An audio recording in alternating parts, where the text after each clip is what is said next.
بسم الله الرحمن الرحيم. القارعة ما القارعة وما أدراك ما القارعة يوم يكون الناس كالفراش المبثوث وتكون الجبال كالعهن المنفوش. إن الحمد لله نحمده ونستعينه ونستغفره ونعوذ بالله من شرور أنفسنا وسيئات أعمالنا. من يهده الله فلا مضل له ومن يضلل فلا هادي له. وأشهد أن لا إله إلا الله وحده لا شريك له وأشهد أن محمدا عبده ورسوله صلى الله عليه وعلى آله وأصحابه ومن تبعهم بإحسان إلى يوم الدين.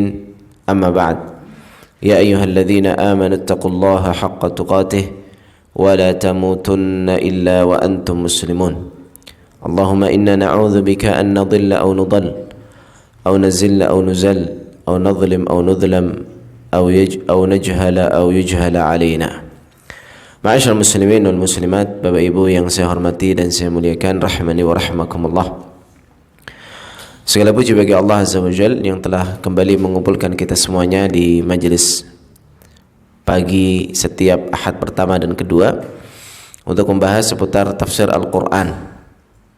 Kita memohon kepada Allah Azza wa Jalla, semoga Allah melimpahkan keberkahannya kepada majelis kita pada pagi hari ini. Amin. Bapak Ibu sekalian, kaum muslimin wal muslimat, rahimani wa rahimakumullah. Di antara tujuan diturunkannya Al-Quran adalah memberikan peringatan kepada segenap manusia, memperingatkan mereka dari neraka, memperingatkan mereka dari perkara-perkara yang buruk, sehingga menjadi pedoman dan menjadi petunjuk bagi manusia di dalam menjalani kehidupan ini. Kalau saja kehidupan manusia itu tanpa ada peringatan, tanpa ada larangan, tanpa ada sesuatu yang menjadikan mereka mendapatkan petunjuk, menunjuki mereka, maka niscaya manusia akan kelewat batas. Maka di antara tujuan diturunkannya Al-Quran adalah memberi peringatan, nadhir. Ya, makanya Allah Subhanahu wa taala mengatakan, awalam nu'ammirkum ma yatadhakkaru fihi man tadhakkar wa ja'akumun nadhir. Bukankah engkau telah diberi umur yang dengan umur tersebut kalian bisa beramal, bisa ingat, dan telah datang kepada kalian nadhir, pemberi peringatan. Pemberi peringatan yang paling utama adalah Rasulullah sallallahu alaihi wasallam. Makanya Rasulullah sallallahu alaihi wasallam ketika mengumpulkan orang-orang kafir Quraisy, ya, di bukit di Mekah, yang Nabi sampaikan adalah, inni nadhirun lakum baina yadayya adzabin syadid. Aku adalah Rasul, pemberi peringatan bagi kalian yang mengingatkan kalian dekatnya hari kiamat. Jadi di antara pemberi peringatan juga adalah Al-Quran, karena Al-Quran di dalamnya terdapat peringatan-peringatan yang Allah Subhanahu wa taala ingatkan kita semuanya agar kembali kepada jalan yang lurus. Kalau kita sudah mulai berbelok, maka Allah Subhanahu wa taala beri peringatan itu sehingga kita bisa kembali lurus lagi. Nah, ini di antara fungsi diturunkannya Al-Quran. Di antara bentuknya pemberi peringatan di dalam Al-Quran adalah disebutkannya tentang peristiwa kengerian hari kiamat. Kengerian hari kiamat itu dan kehidupan yang terjadi setelah kematian dan dibangkitkannya manusia dari kubur mereka adalah di antara bentuk peringatan yang harusnya menjadikan kita kembali ingat, kembali lagi mendapat hidayah dan petunjuk kepada jalan yang Allah Subhanahu wa taala ridhai. Inilah yang akan kita bahas pada kesempatan pagi hari ini, yaitu di antara peringatan Allah Subhanahu wa taala surat Al-Qari'ah. Surat Al-Qari'ah. Surat Al-Qari'ah ini adalah surat Makkiyah yang berjumlah 11 ayat. Allah Subhanahu wa taala berfirman, Bismillahirrahmanirrahim. Al-Qari'atu mal-Qari'ah wa ma adraka mal-Qari'ah. Dari ayat yang pertama sampai yang ketiga, Allah Subhanahu wa taala berbicara tentang Al-Qari'ah. Apa itu Al-Qari'ah? Hari kiamat. Wa ma adraka mal-Qari'ah. Tahukah engkau apa itu Al-Qari'ah? Ya, Al-Qari'ah mal-Qari'ah. Apa itu Al-Qari'ah? Wa ma adraka mal-Qari'ah. Jadi diulang-ulang oleh Allah Subhanahu wa taala. Kata para ulama tujuannya adalah litafkhim, untuk membesarkan dan mengagungkan perkara ini. Ini perkara yang agung sampai Allah ulang-ulang. Ya, ini bukan tidak ada faidahnya, tidak ada manfaatnya. Bahkan ini manfaatnya adalah semakin memberikan kita peringatan. Sebagaimana seorang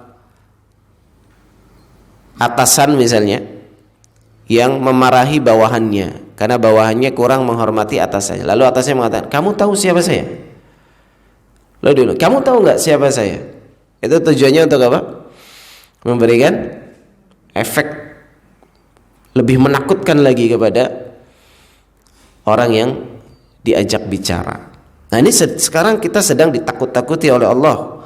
Ya, sedang takhwif. Ya, takhwif, tapi sayangnya hati kita sangat lalai. Hati kita lalai, hati kita tidak mentadaburi ayat, sehingga ditakut-takuti sama Allah, bukannya jadi takut, malah biasa saja. Itu masalah. Ya, itu muskilah.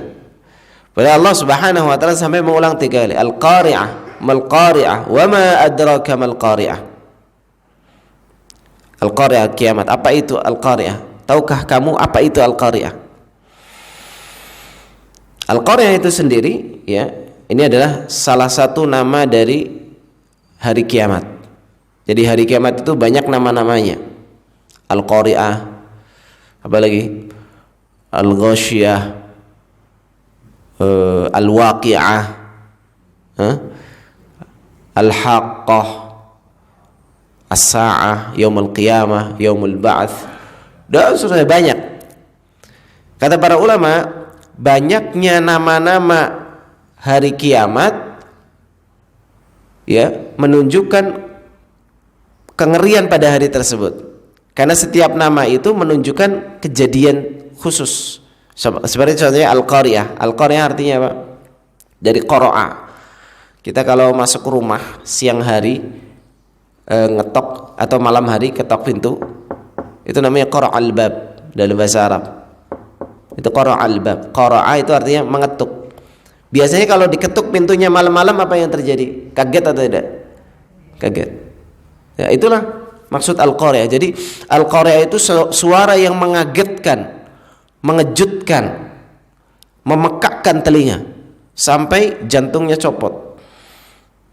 Saking kagetnya. Artinya apa? Hari kiamat itu datang tiba-tiba dengan suara yang sangat keras. Dengan suara yang sangat keras. Sampai menjadikan manusia semuanya mati. Semua makhluk mati kecuali yang Allah izinkan. Kata Allah, "Wa nufikha fis-sur fasa'iqa man fis samawati wa man fil ard illa man sya'allah." Ditiuplah sangkakala, itu suaranya. Ya, sumber suaranya dari apa?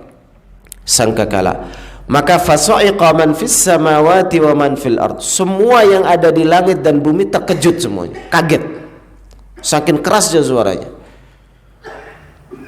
Semuanya mati illa man sya'allah, kecuali yang Allah kehendaki untuk tidak mati. Jadi tiupan sangkakala ini yang menjadikan semua orang mati disebut ada dengan nafkhatul faza', tiupan yang mengejutkan. Suaranya sangat keras. Ini di antara kejadian hari kiamat, Bapak Ibu sekalian. Naudzubillah, semoga Allah tidak menghidupkan kita ketika kiamat itu sedang terjadi. Karena tidaklah kiamat terjadi kecuali pada orang-orang yang sangat buruk. syirarun nas, kecuali hanya pada orang-orang yang sangat buruk saja. Ada juga namanya hari kiamat itu apa? Al-qiyamah. Al-qiyamah disebut al-qiyamah kenapa? Karena qiyam. Qiyam itu kan artinya berdiri, bangkit gitu. Karena di situ pada hari itu manusia semuanya bangkit, yang dikubur dari tanah, yang dilempar ke laut, yang dibakar semuanya berdiri lagi, tegak lagi. Disebut juga dengan al-ghasyiyah. Apa itu al-ghasyiyah?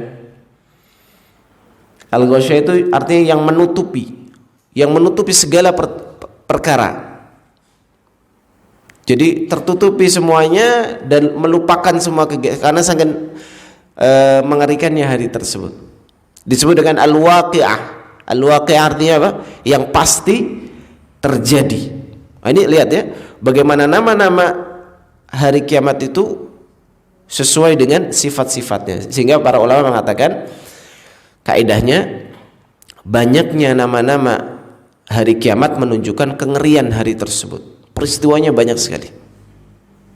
Ya, di antaranya adalah apa? Suara yang sangat keras, yang mengagetkan, mengejutkan manusia, yang memekakkan telinga mereka, menjadikan jantungnya copot, mati. Na'udzubillah min dzalik. Ini mengerikannya hari kiamat. Lalu Allah Subhanahu wa taala sebutkan kejadian yang terjadi pada hari tersebut. Ini berarti setelah lewat apa? Alam barzakh, kan kita mati. Setelah mati roh itu kita kemana, Pak? Roh dibawa ke langit. Ya, kalau dia roh yang baik, maka dikembalikan ke kubur dalam keadaan baik. Adapun rohnya buruk, orang kafir, orang munafik, maka dilempar. Dikubur, ditanya oleh Munkar Nakir, malaikat. Setelah bisa menjawab, maka dia tunggu sampai hari kiamat. Atau kalau tidak bisa menjawab, maka dia mendapatkan azab. Kalau orang kafir, maka azabnya kekal. Ya. Orang munafik karena asalnya kafir juga azabnya kekal. Adapun orang mukmin, azabnya di alam barzakh itu tidak kekal, karena sesuai dengan kadar dosanya. Setelah itu dia tunggu lama, tunggu sampai apa? Hari ditegakkannya kiamat itu. Apa yang terjadi? Ya hujan. Kata dalam hadis yang disebutkan oleh Abu Hurairah, Nabi SAW mengatakan baina an-nafkhati, ya, di antara dua nafkhatain itu arba'un, 40. Ditanya Abu Hurairah, 40 hari? Abait, saya enggak mau jawab. 40 bulan? Saya enggak mau jawab. 40 tahun saya enggak mau jawab. Enggak tahu. Pokoknya 40 gitu disebut. Jadi ditiupkan sangkakala, mati semuanya, ya. Kemudian setelah itu menunggu 40 apa wallahu alam. Lalu setelah itu turun hujan seperti air mani, sehingga manusia itu tumbuh seperti benih-benih tanaman. Tumbuh, keluar tuh. Ya. Itu jadi dari peristiwa Al-Qari'ah itu, Al-Qari'ah tadi apa? Tiupan yang suara yang sangat keras yang terjadi pada hari kiamat, itu masih menunggu lagi 40. Ini hadis-hadisnya sahih dari Nabi SAW. Karena kita tidak tahu perkara-perkara ini kecuali dari siapa? Dari Allah atau Rasulnya. Kita kan nggak pernah tahu perkara gaib gitu. Hanya Allah dan Rasulnya saja. Maka setelah dibangkitkan manusia itu sudah tumbuh, ya, keluar lagi, dibangkitkan, itu ba'ats, yaumul ba'ats, hari dibangkitkan. Nah, inilah yang terjadi pada ayat yang keempat. Allah katakan, yauma yakunun nasu kal farashil mabthuth, hari saat manusia, ya, seperti al farashil mabthuth, seperti farash yang beterbangan. Farash itu kata para ahli tafsir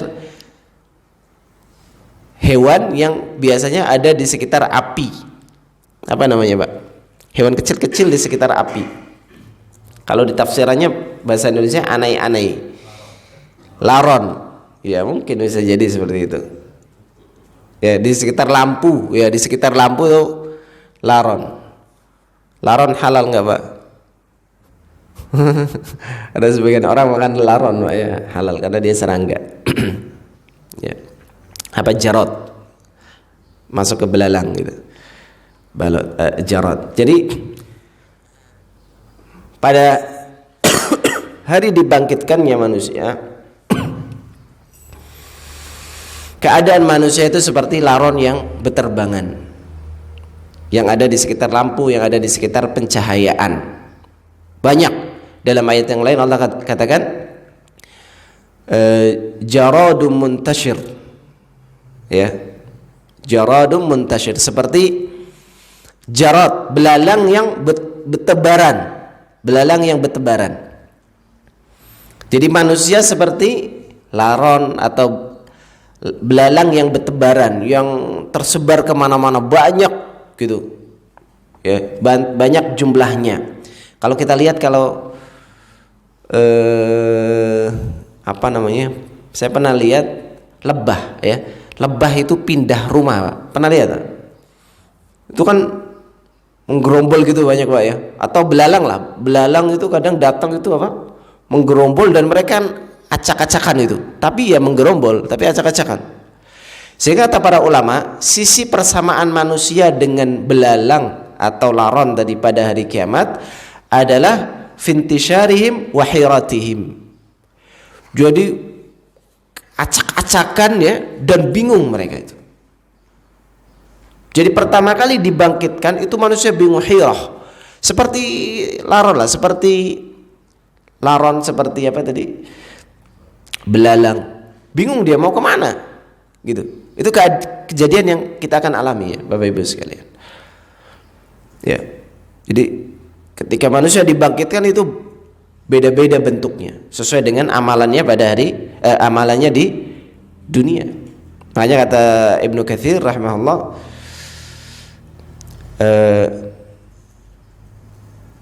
matal insan, ya, apa namanya, man 'asha 'ala syai' mata 'alaih wa man mata 'alaihi bu'itsa 'alaih. Siapa yang menghabiskan hidupnya untuk sesuatu hal, maka matinya di atas suatu hal tersebut. Dan siapa yang matinya di atas suatu hal tersebut, dibangkitkannya juga di atas hal tersebut. Makanya ketika manusia dibangkitkan itu beda-beda bentuknya, beda-beda kondisinya. Ada yang dibangkitkan seperti sempoyongan, seperti orang kemasukan jin, yaitu siapa? Pemakan riba, seperti orang gila, seperti kemasukan jin. Ada yang dibangkitkan dalam keadaan syiqquhu ma'il, sebagian badannya itu miring karena tidak adil terhadap istri-istri. Insyaallah bapak-bapak di sini nggak ada, karena istrinya cuma satu. Amin lagi ibu-ibu. Masya Allah. Belum, bukan tidak ya, belum Masya Allah ya. Oh jangan, kata ibu. Masya Allah. Ya, dibangkitkan beda-beda. Ada yang dibangkitkan membawa bendera tulisannya pengkhianat. Ada yang mengkhianati amanah. Itu macam-macam, naudzubillah. Semoga Allah bangkitkan kita dalam keadaan baik ya, dalam keadaan yang sebagaimana kita di dunia menghabiskan usia kita untuk kebaikan-kebaikan, semoga dibangkitkan juga, dimatikan dalam kebaikan dan dibangkitkan dalam kebaikan juga. Amin. Makanya Bapak Ibu sekalian, habiskan usia waktu kita untuk ketaatan lah. Selama itu ketaatan, walaupun berjam-jam, nggak apa-apa. Gitu Pak ya. Siap Pak ya. Berarti kajian kita insya Allah sampai duha lah. Oh, kalau itu lain Pak, nggak siap. Kalau kajian kelamaan nggak siap. Allah. Ya. Kalau ngantri makanan, subhanallah, saya lihat kadang orang ngantri mie Pak, ngantri mie berjam-jam. Mie Pak, tahu ya? Saya ajib itu, saya gak habis pikir. Ngantri mie berjam-jam. Mie Pak, subhanallah. Tapi mau itu, mau ngantri, sabar. Tapi untuk sholat 10 menit gak mampu, gak sabar. Khutbah, dengarkan khutbah Jumat paling lama 15 menit, itu nggak tahan HP, main HP tetap. Subhanallah. Itu apa namanya, lemahnya keadaan kita di dunia. Itulah orang hidup, kalau habiskan hidupnya untuk HP ya matinya kurang lebih itu. Cuma belum ada Pak ya kisah orang mati sedang main HP, ada nggak? Mungkin ada ya, Allah alam, saya nggak tahu. Ya, main game ada, itu karena habiskan hidupnya untuk itu. Naudzubillah min dzalik. Sallallahu alaihi. Maka habiskan usia kita, hidup kita untuk apa? Ketaatan, maka insya Allah kita diwafatkan juga di atas ketaatan. Ya. Yauma yakunun nasu kal farashil mabthuth. Ya, jadi seperti apa tadi? Belalang laron yang beterbangan. Ya. Wa takunul jibalu kal'ihnil manfush. Dan pada hari itu gunung-gunung itu seperti kapas yang manfush. Manfush itu ditiup. Artinya di sini kata para ulama, kalau ulama tafsir, gunung yang keras, gunung yang kokoh itu, karena di Arab gunung itu dari batu. Indonesia juga sama, cuma banyak tanahnya ya. Gunung yang kokoh, gunung yang kuat, menjulang tinggi, itu besar. Ya, namun pada hari kiamat menjadi seperti kapas yang berterbang. Gak usah hari kiamat Pak. Kalau ada gunung meledak, gunung meletus, itu yang terjadi apa? Debu kemana-mana, sah? Benar atau tidak? Nah, gitu. Kalau meletus gunung apa ya? Gini, gunung apa yang dekat sama Jember? Hah? Semeru dekat Pak. Pernah meletus? Belum lama ya, kayaknya meletus belum lama. Oh, tiap hari malah. Itu kalau besar letusannya itu kan apa? Mengeluarkan debu yang sangat banyak. Dan itu memang hakikatnya seperti itu. Allah seperti kemarin di beberapa daerah sampai satu desa tertutup apa? Abu. Hilang desanya, abu. Jadi abunya setinggi rumah. Hancur. Itu baru dalamnya, belum luarnya pecah. Dan hari kiamat kelak semuanya hancur. Sampai apa? Sampai tidak tersisa dataran tinggi dan dataran rendah. Semuanya rata karena tertutup dengan apa? Debu-debu tersebut. Kata Allah Subhanahu wa taala, "Wa yas'alunaka 'anil jibal." Dan mereka para sahabat bertanya kepadamu tentang gunung-gunung, apa yang akan terjadi pada hari kiamat? Faqul yansifuha rabbi nasfa. Katakanlah, Allah Rabbku akan meratakannya, menghancurkannya sehancur-hancurnya. Fayadharuha qa'an safsafa. Dan meninggalkan bumi dataran yang rendah, yang dataran yang rata, yang sepanjang mata memandang itu rata. Gak ada atas, gak ada dataran tinggi, gak ada dataran rendah. Ya. Jadi hancur, dihancurkan oleh Allah sehancur-hancurnya. Sampai rata, nggak ada dataran tinggi lagi, nggak ada. Kalau kita lihat kan sekarang, oh ketutupan bangunan, ketutupan gunung, jadi ada batasnya gitu. Kelak pada hari kiamat semuanya apa? Rata. Ini yang Allah katakan, wa takunul jibalu kal'ihnil manfush. Ya. Dan gunung-gunung pada hari itu akan seperti kapas yang diterbangkan. Maksudnya apa? Seperti kapas yang diterbangkan, ringan, hancur sekali gitu, sampai ringan sekali. Ya. Kemudian setelah itu, ya, setelah peristiwa kiamat itu, ya, setelah peristiwa kiamat, manusia bangkit, mereka kebingungan mau kemana ini, jalan kemana, kebingungan. Itulah yang Allah katakan, yauma yafirrul mar'u min akhihi wa ummihi wa abihi wa sahibatihi wa bani. Ketika seorang lari dari saudaranya, wa ummihi wa abihi, dari ibu dan bapaknya, wa sahibatihi wa bani, dari istri dan anak-anaknya. Ini orang-orang yang paling dia cintai lari pada hari, lari karena bingung pada hari itu bagaimana ini keadaannya. Ini sesuatu yang belum pernah dia alami sebelumnya.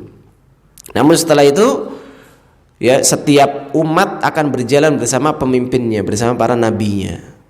Teratur lagi. Ya, teratur lagi. Ya. Apa yang terjadi setelah itu? Setelah itu menunggu di mahsyar. Menunggu di apa? Mahsyar. Oh, itulah yang sehari lamanya khamsina alfasanah, 50.000 tahun di dunia. Satu hari di sana. Menunggu manusia itu lama tunggu sampai ada manusia yang tenggelam dengan apa? Keringatnya sesuai dengan kadar amalnya. Ada yang tenggelam sampai lututnya, ada yang tenggelam sampai pinggangnya. Manusia kebingungan, kepanasan. Matahari didekatkan 1 mil. Mereka kebingungan gitu. Ini bagaimana, cepat ditegakkan saja supaya yang dapat nikmat cepat dapat nikmat, yang adab ya sudah dapat adab, daripada bingung di sini. Di mahsyar itu bagaimana? Kegaduhan, kekacauan gitu. Maka mereka datang kepada siapa?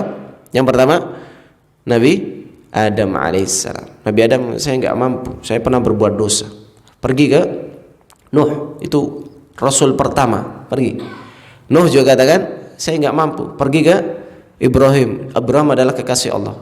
Ibrahim enggak mampu. Pergi ke Musa coba. Musa itu kalimur rahman, nabi yang diajak bicara langsung di dunia oleh Allah. Musa katakan, saya enggak mampu juga, saya pernah berbuat dosa, saya pernah bunuh orang. Saya pergi ke Isa. Ya, Nabi Isa, karena dia adalah manusia pilihan Allah, dia lahir tanpa bapak. Ya. Isa pun mengatakan apa? Saya enggak mampu. Pergi ke Muhammad. Maka ketika manusia datang ke Nabi Muhammad SAW, Nabi Muhammad katakan apa? Ana laha. Saya yang berhak memang. Saya yang berhak. Maka Nabi SAW mendatangi Allah, memuji untuk apa? Maka Nabi Muhammad SAW memuji Allah Subhanahu, meminta supaya segera ditegakkan hisab. Ya, ditegakkan hisab. Maka Allah Subhanahu wa taala mengabulkan doanya Nabi Muhammad sallallahu alaihi wasallam sehingga manusia semuanya dari yang pertama sampai akhir memuji Rasulullah. Subhanallah, alhamdulillah, terima kasih Rasulullah. Terima kasih Muhammad. Itulah yang disebut dengan apa? Maqaman mahmuda. Kedudukan yang dipuji. Macam dipuji oleh seluruh manusia. Akhirnya ditegakkan hisab juga. Ya. Ya, ditegakkan hisab. Ya, kemudian setelah ditegakkan hisab dibagi tatayur suhuf namanya. Buku-buku catatan amalan dibagikan. Buku-bukunya dibagikan itu. Orang yang beriman menerima catatan amalannya dengan tangan kanan. Wa amma man utiya kitabahu biyaminih fayaqulu ha umqra'u kitabiyah. Adapun orang yang menerima catatan amalannya dengan tangan kanan, dia katakan dengan bangga, ini bukuku, baca. Baca, di bukuku ini, bagus ini hasilnya, rapotnya, kan gitu Pak. Orang kalau nerima rapot bagus, pede nggak? Pede. Ya, ini, ha umqra'u kitabiyah, ini baca bukuku ini. Adapun orang yang wa amma man utiya kitabahu bishimalih fayaqulu ya laitani lam uta kitabiyah. Adapun orang yang menerima buku catatan amalannya dengan tangan kiri dari arah belakangnya, maka dia katakan apa? Ya laitani lam uta kitabiyah. Seandainya saya enggak pernah nerima buku ini. Jadi nerima bukunya saja sudah apa? Sudah ngeri. Sudah mengerikan, mereka sudah enggak mau. Kalau bisa jangan, enggak usah lah. Karena kalau diberikan buku, pasti setelah diberikan buku dia apa kan? Ditimbang, mizan. Nah, inilah yang Allah katakan berikutnya. Fa amma man thaqulat mawazinuhu fahuwa fi 'ishatir radiyah. Adapun yang berat timbangannya, maksudnya kata para ulama, rajahat hasanatuhu ala sayyi'atih. Amal kebaikannya itu lebih besar, lebih berat daripada amal keburukannya. Ya, baik, kita berbicara sedikit tentang al-mizan. Ini termasuk perkara akidah yang penting, yaitu beriman terhadap al-mizan. Mizan, apa itu mizan, Bapak Ibu sekalian? Timbangan. Ya, dalam beberapa hadis, dan ini disepakati oleh Ahlus Sunnah wal Jamaah, bahwasanya timbangan pada hari kiamat itu lahu kiffatan, memiliki dua dua sisi, atau bahasa kitanya apa, Pak? Timbangan itu punya dua sisi. Apa namanya, Pak? Anak timbangan bukan? Nggak tahu. Nggak ada yang jualan di pasar di sini. Tahu lah ya. Tapi gambarnya tahu, Pak ya. Tapi nggak boleh digambar, Pak. Mizan terus digambar kayak gini. Mizan pada hari kiamat kayak gini. Karena itu perkara gaib. Kita tidak tahu bagaimana bentuk apa mizan. Makanya di antara kesalahan di buku-buku adalah dituliskan, digambarkannya mizan. Padahal mizan itu perkara gaib. Kita tidak tahu bagaimana bentuknya. Yang jelas disepakati oleh Ahlus Sunnah wal Jamaah bahwasanya mizan itu lahu kiffatan, memiliki dua buah sisi yang kanan dan sisi yang kiri. Ya. Jadi ada kanan kiri. Yang kanan untuk menimbang apa? Kebaikan-kebaikan, yang kiri untuk menimbang keburukan-keburukan. Yang ditimbang apa ya? Yang paling utama yang ditimbang adalah buku catatan amalan yang di dalamnya terdapat catatan kebaikan-kebaikan dan keburukan-keburukan manusia. Itu yang paling utama. Kata para ulama, tidak ada masalah menggabungkan antara beberapa riwayat, karena beberapa riwayat itu ada yang mengatakan yang ditimbang itu buku catatannya. Ya. Buku catatan, seperti dalam hadis bitokoh. Hadis bitokoh itu adalah seorang lelaki yang didatangkan, lalu didatangkan dengan tis'a wa tis'ina sijillan kullu sijillin madal basar. Didatangkan 99 catatan keburukan dia. Bukunya 99. Semua buku, satu bukunya itu sejauh mata memandang isinya keburukan semuanya. Itu subhanallah. Orang yang musrif itu artinya melampaui batas. Kata Allah kepada laki-laki ini yang punya 99 apa?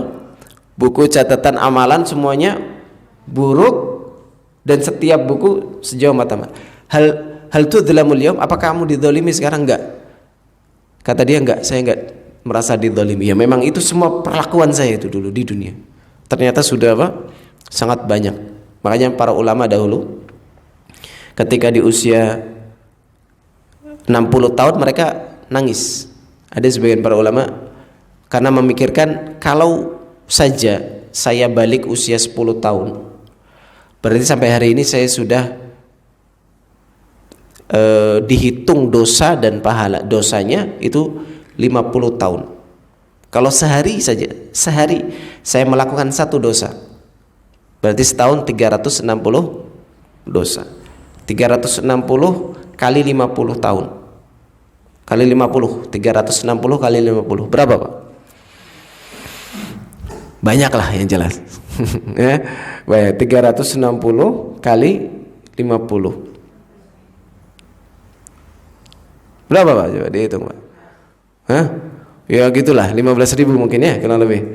Atau 150.000. Dosa itu semuanya, Pak. Apakah kita akan, kata ulama ini, apakah saya akan mendatangi Allah dengan ratusan ribu dosa ini? Maka dia nangis. Itu kalau satu hari satu dosa. Kita sehari berapa kali dosa, Pak? Banyak.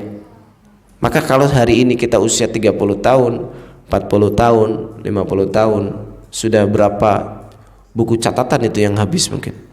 Banyak dosa kita. Ya. Itu penyakitnya manusia, itu dosa. Berbuat dosa. Makanya perbanyak amalan-amalan yang bisa menghapuskan dosa. Ada kajian saya waktu itu di Masjid Al-Irsyad, penghapus dosa di dunia dan di akhirat. Bisa dicek ada di lorong Fardisa. Ya. Baik. Jadi yang ditimbang pertama adalah buku catatannya. Tadi 99 buku semua buruk. Lalu didatangkan satu buku, isinya apa? La ilaha illallah. Maka dia, gimana 99? Mau ditimbang dengan apa?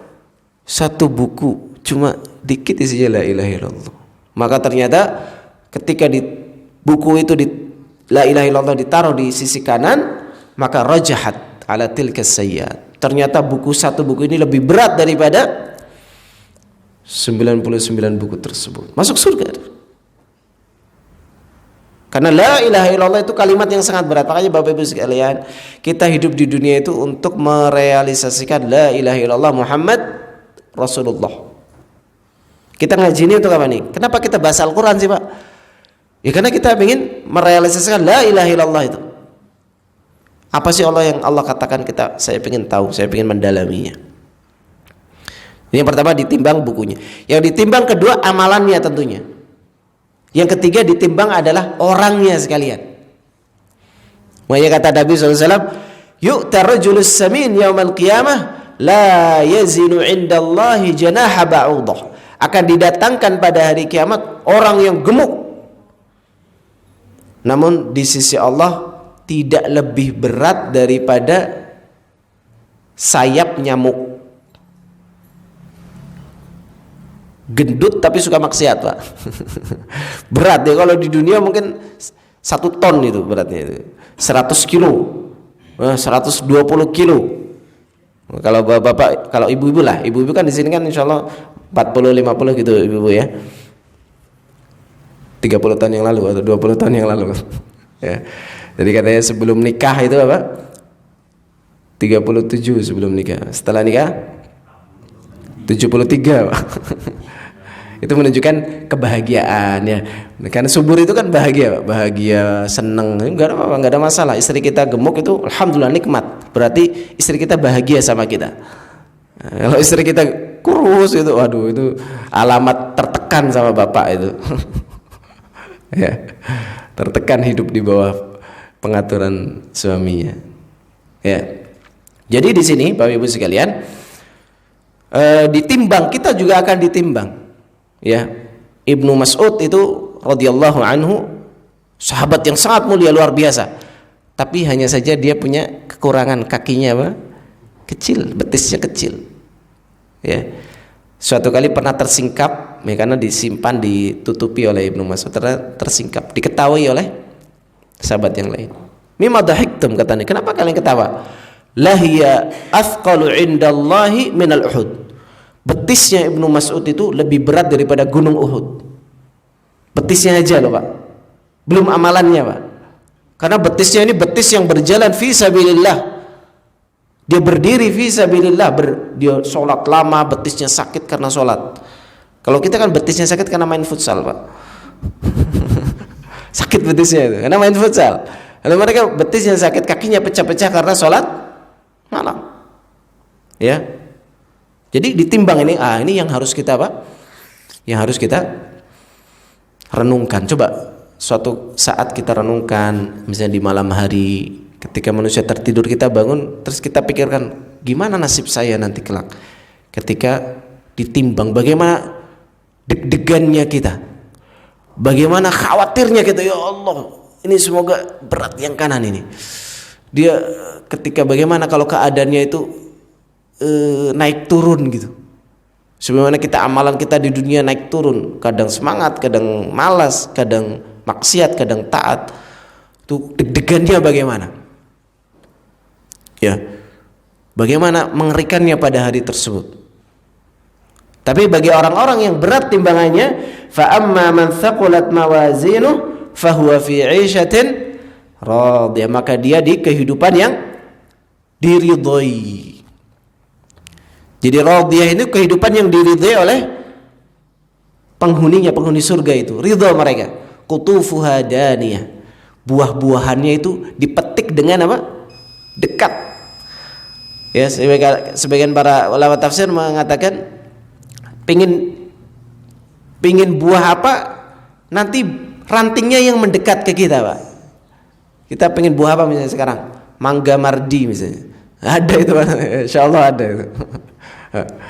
Atau apa buah yang orang Jember, kenitu ya, apa itu namanya ya, orang Jember itu ya, maka dekat semuanya. Qutufu hadaniyah, bahkan yufajjirunaha tafjira, bahkan kemanapun mereka pergi mereka diikuti oleh sungai-sungai, sehingga kapan minum mudah. Yufajjirunaha tafjira artinya mereka bisa memecahkan sungai, artinya bisa mengalir sungai di bawah mereka. Yufajjirunaha tafjira, itu kenikmatan yang luar biasa yang tidak terbetik di dalam hati, tidak pernah terdengar oleh telinga, dan tidak pernah terlihat oleh mata. Ma la 'ainun ra'at wala udhunun sami'at wala khatara 'ala qalbi bashar. Tidak pernah itu semua. Tapi namanya ada. Makanya penduduk surga ketika diberikan buah-buahan, mereka katakan apa? Wa utubihi mutasyabiha. Mereka diberikan, Allah katakan, mereka diberikan sesuatu yang mirip. Di buah-buahannya mirip di dunia. Kata para ulama, namanya mirip atau bentuknya mirip tapi rasanya beda. Atau namanya saja yang mirip. Oh ini anggur, oh ini anggur ini, dia tahu. Nanti di surga tahu. Anggur ini kok bisa besar-besar gitu ya. Terus dicoba lain rasanya, bukan seperti anggur di dunia. Mangga, oh ini mangga ini namanya. Ketika dia coba ternyata apa? Beda, tidak seperti mangga di dunia. Ya, bukan mangga kecut-kecut itu, Pak. Ya, mangganya rasanya enak, lebih dari, tapi tahu itu namanya ini dan seterusnya. Ya, kebalikannya sekarang. Wa amma man khaffat mawazinuhu fa ummuhu hawiyah. Adapun yang ringan timbangannya itu, jadi yang kanan naik, yang kiri turun, lebih berat apa? Timbangan keburukannya. Fa ummuhu hawiyah ay maskanuhun nar. Tempat kembalinya ya adalah hawiyah. Fa ummuhu. Itu artinya apa sebenarnya, Pak? Ibu. Maka ibunya hawiyah, neraka hawiyah. Maksudnya ibu itu tempat kembali gitu. Ya. Betul enggak? Ibu itu tempat kembali. Selama ibu kita masih hidup, kita akan kembali kepadanya. Ketika ibu kita wafat, ya sudah, bingung kita. Ya. Ibu saya wafat tahun 2020. Ya. Jadi ketika kita masih ada ibu, itu anak-anak ngumpul gampang. Ke tempat siapa kalau ngumpul? Ibu, sudah. Enggak usah bingung, pasti ke ibu. Ngumpul semuanya di sana. Ketika ibu wafat itu saya merasakan benar-benar kemana kita kumpul ini? Ya sudah, kita sendiri-sendiri. Ya akhirnya saya pindah ke Jember ini, jauh. Keluarga saya di Jawa Tengah. Ya, pindah ke Jember. Oh, Jember ujung timur sana, jauh. Ya karena sudah enggak ada ibu, ya bebas kita, enggak. Gitu. Subhanallah ya. Fa ummuhu hawiyah, maka ibunya, tempat kembalinya adalah apa? Hawiyah, neraka hawiyah. Disebut dengan hawiyah karena dia menjatuhkan. Hawa itu artinya jatuh. Ya. Menjatuhkan, karena orang yang di situ jatuh. Ya, masuk ke neraka dalam keadaan dilempar, jatuh. Ya. Alhamdulillah, karena dalam dia. Fa ummu hawiyah wa ma adraka ma hiya. Tahukah kamu apa itu hawiyah? Narun hamiyah. Api yang sangat panas. Api yang sangat panas. Nabi SAW menyebutkan bahwasanya narukum hadhihi narukum fid dunya juz'un min sab'ina juz'an min naril akhirah. Api kalian di dunia ini adalah satu bagian dari 70 bagian api neraka. Jadi kalau kita api yang sangat panas di dunia itu kalikan 69 kali. Itu baru api neraka.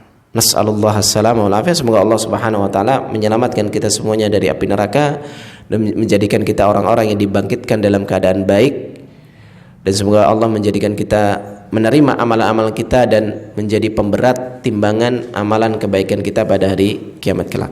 Ini saja, semoga bermanfaat. Wassallallahu wasallam ala nabiyina Muhammad. Ada pertanyaan dari jamaah? Dipersilakan. Okay. Mungkin bisa dijelaskan tentang mantasya tadi dan kenapa dia masih bertahan di hari kiamat. Gimana, Pak?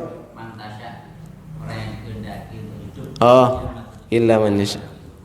Jadi ada setelah nafkhatul faza', tiupan yang mengejutkan, mati semua orang kecuali illa man syaa Allah. Ya, kecuali yang Allah kehendaki untuk tidak mati. Ada beberapa makhluk itu ada tidak mati, seperti malaikat peniup sangkakala. Ya, ada beberapa makhluk yang memang tidak pernah mati. Ya, dia selama-lamanya. Surga, neraka itu ada selama-lamanya. Arsy. Ya. Itu yang diantara yang dikecualikan oleh Allah Subhanahu wa taala. Lalu kematian. Kematian itu kan makhluk, Pak. Kapan kematian itu mati? Oh, subhanallah. Kematian mati. Kapan itu Pak kematian mati? Kalau sudah masuk surga dan sudah masuk neraka, sudah kematian disembelih seperti disembelihnya apa? Seperti disembelihnya kambing. Itu matinya telat, bukan mati saat apa? Bukan mati saat tiupan sangkakala itu. Itu hikmah yang Allah Subhanahu wa taala inginkan supaya ada beberapa makhluk yang tidak mati. Tapi semua makhluk akan mati kecuali siapa? Allah Subhanahu wa taala, karena dia bukan makhluk, dia khaliq, dia yang menciptakan, maka tidak mati. Adapun kullu man 'alaiha fan wa yabqa wajhu rabbika dzul jalali wal ikram. Semua yang di atas muka bumi ini akan binasa, akan musnah semuanya, kecuali Allah yang memiliki keagungan dan kemuliaan. Wallahu a'lam. Ada yang lain? Tidak ada? Kurang lebihnya maaf. Insyaallah kita lanjutkan pada bulan depan, ya, pada pekan yang pertama dan kedua kalau belum berubah jadwalnya. Ini saja, semoga bermanfaat. Kurang lebihnya mohon maaf. Wassallallahu wasallam ala nabiyina Muhammad wa ala alihi washabbihi ajmain. Subhanakallahumma bihamdik asyhadu an la ilaha illa anta astaghfiruka wa atubu ilaik. Wassalamualaikum warahmatullahi wabarakatuh. ثقلت موازينه فهو في عيشة راضية وأما من خفت موازينه فأمه هاوية وما أدراك ما هي نار حامية